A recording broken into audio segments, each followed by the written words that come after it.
प्रणाम आप सबको। बृहस रेकी इस YouTube चैनल पे मैं सचिन जाधव आप सबका प्रेम पूर्वक स्वागत करता हूँ। आज इस वीडियो के माध्यम से मैं आपको रेकी विद्या यानी कि स्पर्श चिकित्सा के बारे में कुछ जानकारी देने की कोशिश करूँगा। आशा है आप सब मुझे आपका कीमती समय अवश्य देंगे। हमने अक्सर ये सुना है कि हमारा शरीर पंच महाभूतों से बना है।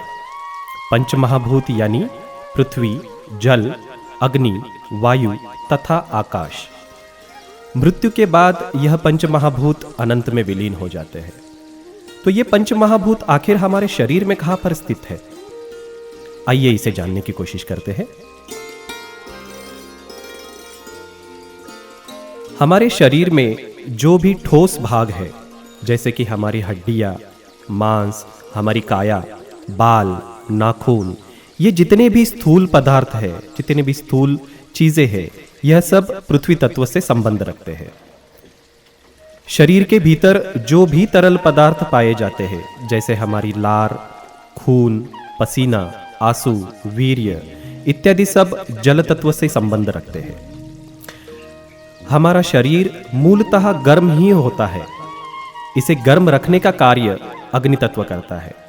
शरीर के भीतर से जो भी तरल बाहर निकलता है, फिर वो खून हो या फिर मूत्र हो या वीर्य हो, वो मूलतः गर्म ही होता है। हम जिसे जठराग्नि कहते हैं, वह मूलतः एक अग्नि रूपी तरल है जो हमारे भोजन को पचाने का कार्य करता है। यह सब अग्नि तत्व के प्रभाव से होता है। पृथ्वी पर पाए जाने वाले अधिकतर जीव सृष्टि से प्राणवायु लेते हैं तथा कार्बन डाइऑक्साइड इस सृष्टि को देते हैं।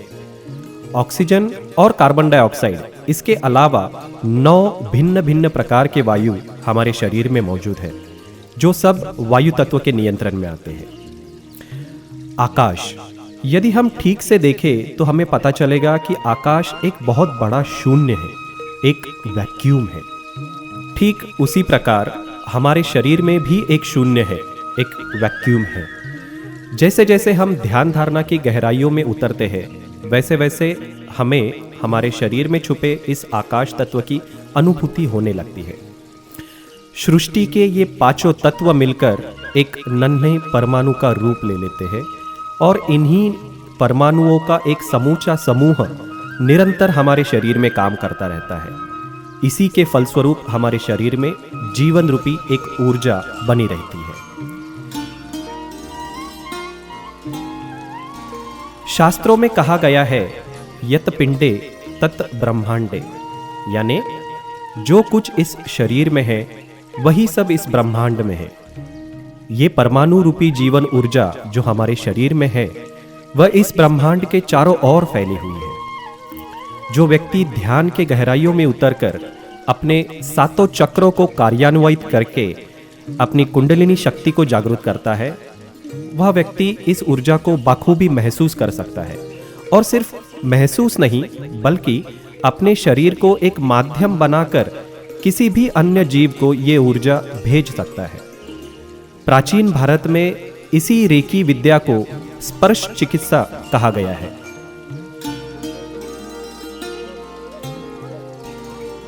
स्पर्श चिकित्सा का उल्लेख बहुत से पौराणिक ग्रंथों में किया गया है। आगे चलकर यह विद्या भारत से कुछ हद तक विलुप्त हुई, किंतु तकरीबन 100 साल पहले जापान में रहने वाले अध्यापक मास्टर मिकाओ उसोई, जिन्होंने इस विद्या के खोज में बहुत से देशों की यात्राएं की और अंत में तिब्बत में रहने वाले एक बौद्ध भिक्खु ने उन्हें ध्यान मार्ग समझाया। ध्यान मार्ग पे चल के उन्होंने अपनी कुंडलिनी शक्ति को जागृत कर इस विद्या को पुनर्जीवित किया और पिछले 100 सालों से यह विद्या पूरे विश्व में फैल गई है। रेकी एक पवित्र ऊर्जा है। आज बहुत से देशों में रेकी विद्या से किसी भी व्यक्ति तथा अन्य प्राणी के शारीरिक, मानसिक तथा भावनिक समस्याओं पे सकारात्मक काम किया जा रहा है।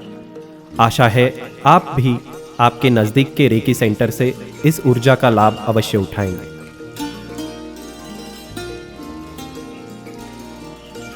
मेरे अगले वीडियो में हम जानेंगे रेकी के अन्य फायदे तथा नुकसान कुंडलिनी जागरण क्या होता है, हमारे शरीर के 7 चक्रों की जानकारी और किस तरह मैं आध्यात्मिक जगत से जुड़ा, कुंडलिनी जागरण के मेरे कुछ अनुभव, इसी तरह की और कुछ बातें।